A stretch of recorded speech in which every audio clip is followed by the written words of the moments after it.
그 다음에 46번이고요. 기업의 비용함수는 이렇다. 이 기업이 100개를 생산할 경우 이윤이 빵이 되는 가격은 입니다. 그러면 동그라미가 뭐예요? 이윤이 빵이야. 이윤이 빵이야. 라는 겁니다. 그럼 이윤이 빵이니까 파이 이제 미시에서 파이를 이제 뭘로 씁니까? 이윤으로 쓰죠. 그러면 TR-TC인데 문제를 보니까 C로 줬어요. C로 줬어요. 그럼 얘는 이제 TC는 끝났고 이제 Q니까 얘는 뭐야? P 곱하기 Q가 되겠죠. P 곱하기 Q. TC 줬습니다. 그래서 요게 이제 0이 되는 걸 찾아라 입니다. 산수 문제, 산수 문제. 그러면 볼게요. TR이 P 곱하기 Q니까 P 곱하기 Q에 그냥 쓰면 되지. P 곱하기 Q면 되죠. 그런데 문제를 뭐라 하냐면 100개를 생각 얘가 이제 Q를 준 거죠. 그냥 쓰면 안 되겠네. Q 대신에 100을 쓰면 되죠. 그럼 얘가 뭐가 됩니까? 100P가 되는 거죠. 100P. 그 다음에 빼기 루트 100을 넣어야죠. 빼기 50이죠. 왜? 둘 다 비용이니까 다 빼준 거죠. 그럼 얘가 뭐가 되는데? 0이 돼야 된대요. 그러면 얘는 이제 뭐가 됩니까? 10이 되죠. 10. 그죠? 10. 그러면 100P는 마이너스 10, 마이너스 50이니까 60이 되겠죠. 따라서 P는 0.6 끝. 정답 몇 번? 2번. 이런 문제입니다. 산수 문제, 산수 문제.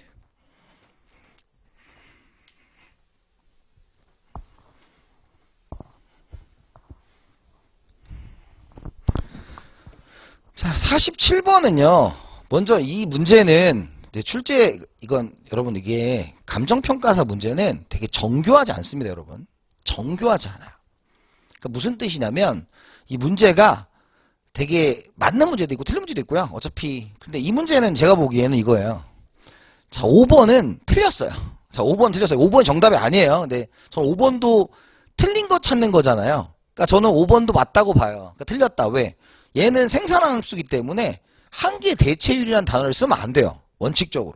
한계 대체율은 한계 기술 대체율이 생산함수에 쓰는 거고 여기서는 무엇이다?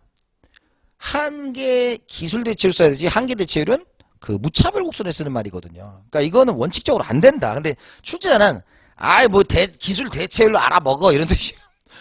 그런 뜻이에요. 이런 건 이의제기해야 돼요. 저랑 가면 돼 이건. 이거 말 항구가 틀렸지 않습니까? 이거 틀렸지 않습니까? 이렇게 가야지. 그렇잖아요. 근데 이제 문제의 의도는 그건 아니었다입니다. 제가 이런 말씀을 왜 드리냐면 이제 문제를 풀 때 저는 지금 여러분들하고 이제 FM으로 문제를 풀고 있지만 그냥 봐도 아닌 게 있어요 나중에. 그러니까 왜냐면 문제를 풀다 보면 객관식도 쓰는 객관식을 그냥 쓰거든요. 그냥 쓰는데 그거 반대 이게 내가 여태까지 경험한 게 아니야. 그럼 그거 찍고 넘어가면 돼요. 실제 시험에서는. 그러니까 여러분들 어떤 분이 저한테 그러더라고. 특히 말 문제 같은 경우에는 그 모든 객관식을 다 이해해야 됩니까? 이해하면 좋죠. 근데 순서가 있어요. 반드시 자주 나오는 걸 먼저 하시고 먼저 정답을 다 외우시면 그 다음에 오답을 하는 거지 처음부터 다 외우면 시간이 엄청 오래 걸립니다. 자, 가볼게요. 다시 가면 먼저 규모의 경제다 라는 겁니다. 규모의 경제. 자, 규모의 경제를 쓸 수 있는 것은 일반적으로 장기 평균 비용이에요. 그럼 장기 평균 비용을 사용할 수 있는 게 자, 요렇게 노동의 투입 2개 그 다음에 노동을 4개 이렇게 투입했잖아. 이렇게 딱 2개씩 늘렸어. 2개씩 늘렸어요. 그런데 지금 어때요? 20에서 40이 됐습니다. 그 말은 무슨 뜻이냐면 규모에 대한 수익이 불변했다. 예, 노동 2배, 자본 2배를 동시에 늘렸더니 생산량이 2배 늘어났다라는 말이에요. 그러면 얘는 뭐예요? 2번 규모의 수익 불변이란 말은 맞아요. 그런데 1번은 여기서는 알 수가 없어요. 왜냐하면 규모에 대한 수익을 알려면 비용과 관련이었어야 돼요. 그럼 비용은 이 노동과 자본 비용이 사실 제시가 되어 있어야 돼요. 제시가 되어 있어야 돼요. 왜냐면 내가 노동자를 투입했다 해야지 노동자가 비싸졌다 이런 얘기는 안 했잖아요. 그래서 원칙적으로는 같이 가는 개념은 아니다. 다만 여기서 이제 별 얘기가 없으면 그래 이것도 일정한 거라고 유추하는 거예요. 경제는 그래요. 그러니까 얘기하지 않으면 일정한 거야. 일정한 걸 유추하면 지금 어때요? 두 배 들어갔으니까 뭐 평균 비용이 감소했다고 보긴 어렵죠. 그래서 정답은 1번 처리를 한 겁니다. 이 문제를 낸 사람. 항상 우리는 출제자를 이해의 대상. 우리 아들처럼 생각해야 돼요. 내가 출제자랑 싸우는 게 아니에요. 아들처럼 생각해야 돼요. 그랬어? 그래. 네 마음을 이해해. 이렇게 보셔야 됩니다. 네. 그래서 정답은 1번 처리가 됐고, 그 다음에 노동에 대한 한계 생산을 체감한다는 것은, 한계 생산이란 것은 이제 고정시켜 놓는 것. 하나를 고정시켜 놓고 나머지만 보는 거예요. 그럼 여기는 요렇게 고정시켰죠. 4개로. 그럼 요렇게 가면 지금 어떻습니까? 20, 35, 15개 늘어났고, 그 다음에 3개 늘어났고 2개 늘어났죠. 그러니까 노동의 자본의 한계 생산이 체감된 거죠. 자본의 한계 생산이 체감된 거고, 그 다음에 노동의 한계 생산 체감, 그러니까 4번은 맞는 거예요. 4번 먼저 한 겁니다. 4번 한 거고, 노동은 어때요? 지금 2 고정시켜 놓고, 여기 2일 때 20이고 3일 때 28이고 4일 때 35잖아요. 그럼 여기가 8 늘어났고 여기는 지금 어때요? 7 늘어났죠. 그죠? 그래서 이렇게 비교해 보면 우리가 노동의 한계 생산도 체감함을 알 수 있다. 이겁니다. 근데 잘 출제하지 않는 패턴이에요. 얘는. 잘 출제하지 않는 패턴입니다. 그래서 이거 보고 우와 이런 거 있어요. 그래서 여러분들 나중에 공부할 때 제가 항상 강조드리는 게 있어요. 기출은 당연히 이런 문제들이 40개를 세팅을 하다 보면 들어가 있는 겁니다. 그러니까 이런 거에 대해서 막 놀랄 필요는 없어요. 그러니까 기본 개념이고, 이런 거 잘 나온다. 아까 우리가 1번 잘 나온다고 그러고 가격차별 잘 나온다고 했잖아요. 그런 건 또 나오는데 얘는 또 나온다? 뭐 이런 류에는 아니에요. 그러니까 기본 개념을 이렇게도 표현했다 정도로 보시면 됩니다. 그래서 그렇고요. 그 다음에 이제 노동에 대한 자본의 한계의 대체율이라는 것은 이 출제자의 의도는 이거예요.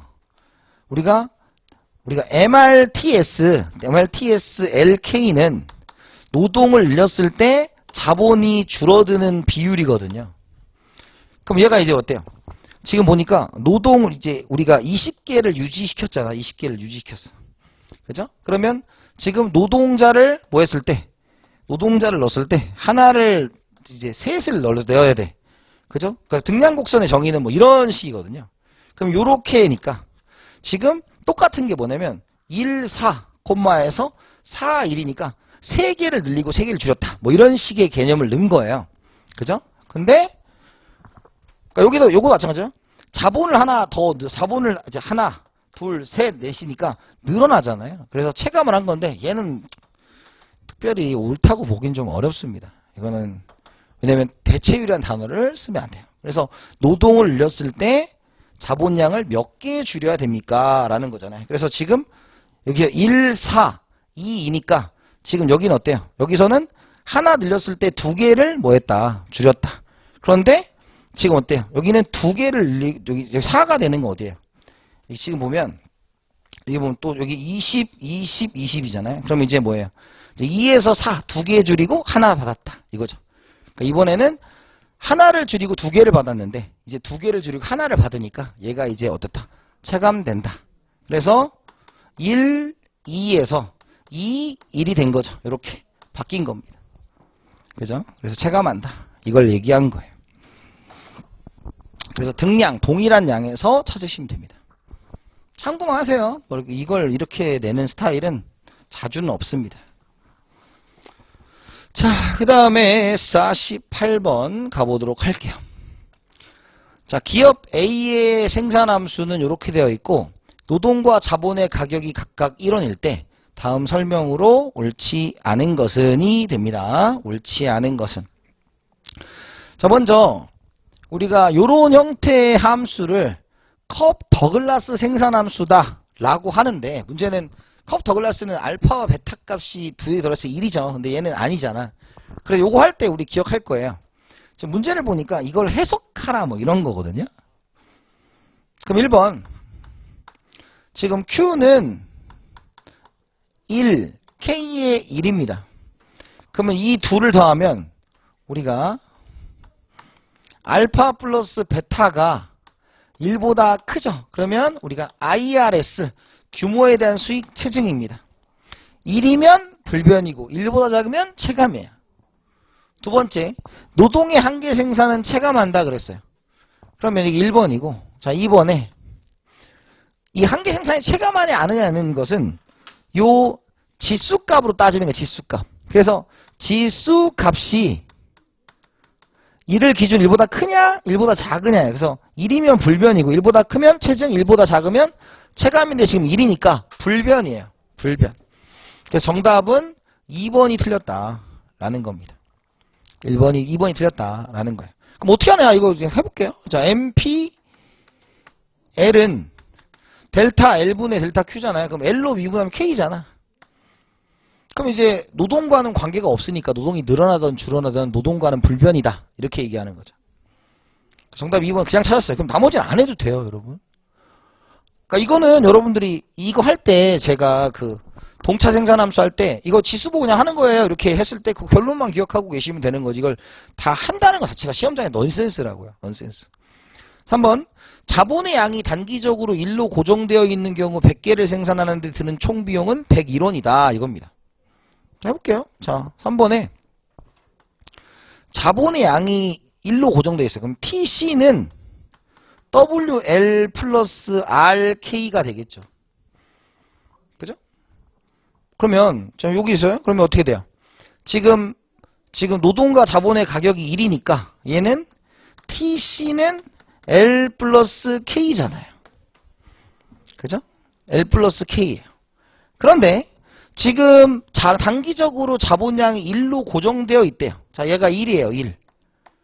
1. 그러면 이제 어떻게 해야 돼? TC는 L 플러스 뭐예요? 1이에요.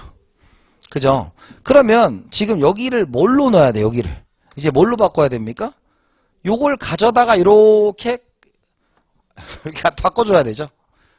그죠? 근데 여기 써있잖아. 자, 아까 자본량이 1로 고정되어 있으니까 Q는 L이잖아요. 이게 다시 바꿨으면 TC는 Q 플러스 1이야. 그럼 이제 몇 개 생산하는데? 100개를 생산하면 되죠. 100개. 그럼 100일. 이렇게 구하는 겁니다. 그래서 요거는 생산함수를 비용함수로 바꿔 쓸 수 있습니까?를 할 줄 아느냐. 이거는 되게 많이 물어보는 거예요. 나중에 계산 문제 할 때. 그 다음에 4번에 자본의 양이 단기적으로 1로 고정되어 있는 경우 단기 총평균 비용은 생산량이 증가하면 하락한다. 자, 그죠? 요게 이제 총평균 비용이잖아요.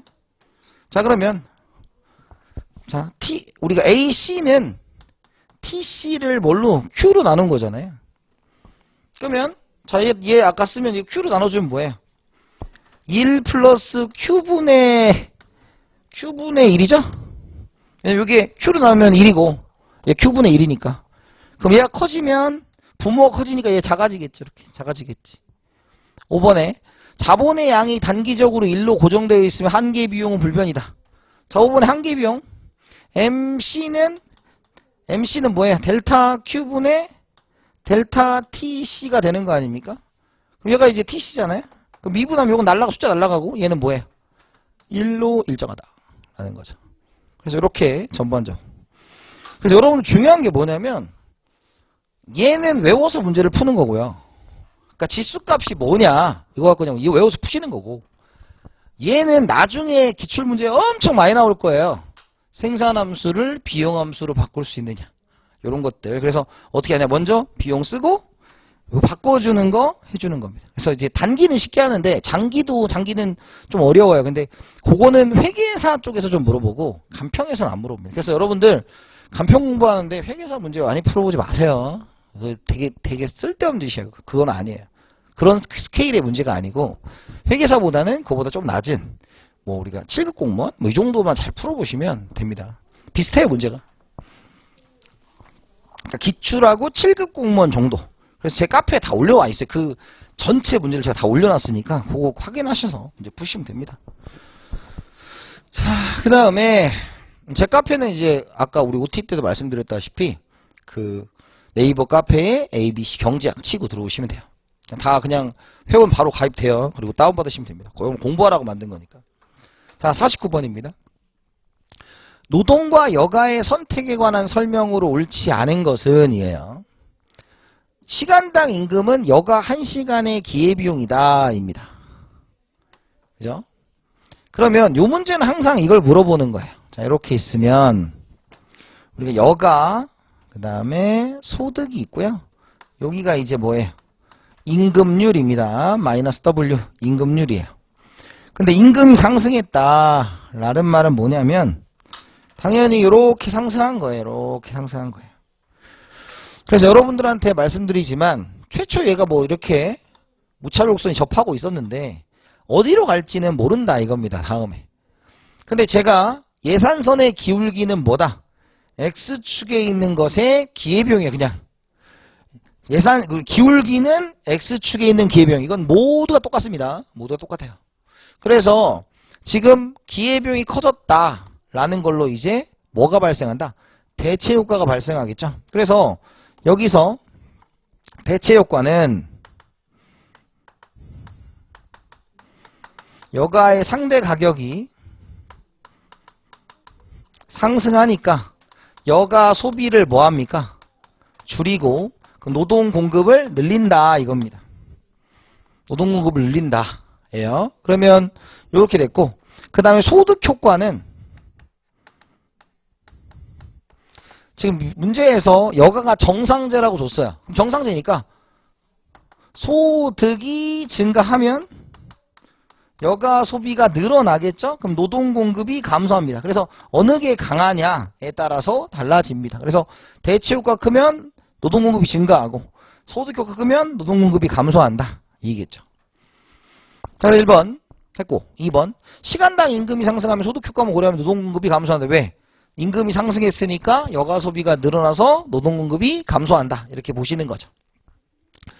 두 번째 했고요. 세 번째, 시간당 임금에 대한 근로소득세율이 상승할 경우 노동공급이 항상 감소한다. 자, 이거예요. 잘 보세요. 이제 근로소득세율은 이게 임금이 올라간 건 지금 요렇게 갔을 땐 얘가 W0에서 얘가 이제 W1이 됐을 때는 임금이 올라간 거예요. 그리고 이 마이너스는 신경 안 쓰셔도 돼요. 이거 방향성에 불과한 거라고 항상 말씀드려요. 우리가 기울기는 절대값으로만 하는 거다. 절대값으로만 하는 거예요. 그래서 방향성에 대해서는 여러분들 오해하시면 안 되고요. 자, 근데 이번에 이제 이 임금이 하락하면 어떻게 되겠어요? 이렇게 되겠죠. 얘가 이제 뭐가 됩니까? W에 1-T 세금 뗐다 이런 뜻이에요. 그럼 이제 기울기가 떨어졌으니까 얘도 마찬가지로 상대 가격이 이번에 떨어지면 여가 소비가 늘어나서 노동 공급이 감소하는 거고요. 소득 효과는 어때? 소득이 감소했으니까 여가 소비가 감소해서 노동 공급이 증가하는 거죠. 둘 중에 누가 크냐가 달라지는 거예요. 그래서 여러분들 여기 어떻게 돼 있어요? 항상이란 말이 있죠? 그러니까 여가가 정상되면 그러니까 이것도 하다 보면 이것도 A급 주제이기 때문에 하다 보면 여가가 정상되면 항상 따져봐야 돼요. 소득 효과와 대체 효과를 따져봐야 됩니다. 그래서 정답은 3번이 되겠다. 4번 비근로 소득이 증가하는 경우 노동 공급이 항상 감소한다. 그러니까 비근로는 얘랑 관련이 없어요. 그러니까 얘는 뭐냐면 대체 효과는 없고요. 소득 효과만 있는 거야. 비근로니까. 근로소득이 아니니까. 그러면 내가 소득이 올라갔어요? 그럼 여가 소비가 늘어나니까 노동공급이 감소한다 이거야. 그래서 이거는 비근로소득이란 단어를 한번 경험해보는 겁니다. 자주 쓰진 않아요 얘는. 5번 시간당 임금이 상승할 경우 대체 효과만 고려하면 노동공급이 항상 증가한다. 왜? 대체 효과만 고려하면 뭐 한다 그랬어?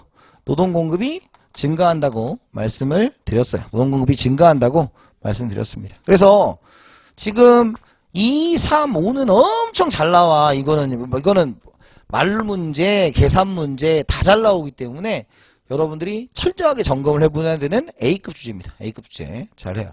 그래서 제가 ABC 경제학인 이유는 A급, B급, C급을 나눠드리니까 얘는 A급입니다. A급. 정답은 3번 처리가 되었다.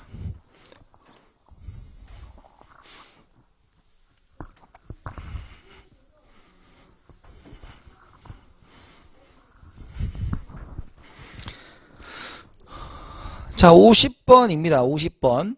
단위당 종량세율로 생산자 또는 소비자에게 부과하는 조세에 대한 설명으로 옳지 않은 것은 이에요. 옳지 않은 것은 입니다. 1. 생산자에게 부과할 때와 소비자에게 부과할 때 경제적 순식이 같다. 자, 보면 조세 문제에서는 딱 우리가 1번 뭐였어요? 우리가 법적 귀착이 있고 경제적 귀착이 있다. 말 문제에서. 그죠? 그럼 법적 귀착에서는 얘는 문제에서 제시해 주는 거예요. 문제에서 제시해 주는 거예요. 얘가 생산자한테 부과했다, 소비자한테 부과했다, 이런 겁니다. 자, 그런데 경제적 위탁은 우리가 딱 두 가지로 나눠요. 세 가지입니다. 자, 얘는 우리가 조세 부담은 조세의 부담. 조세 부담은 똑같은 말이 조세의 귀착입니다. 조세의 귀착.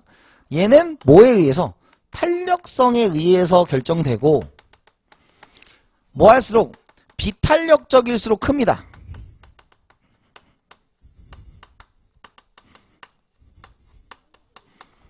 그죠? 그러니까 법적으로 너도 조세 부담을 넘긴다. 그걸 조세 전가라고 하거든요. 그래서 비탄력적 조세 부담이 크다. 그 다음에 후생 손실. 그죠? 후생 손실은 우리가 탄력성에 마찬가지 얘는 탄력적일수록 크다.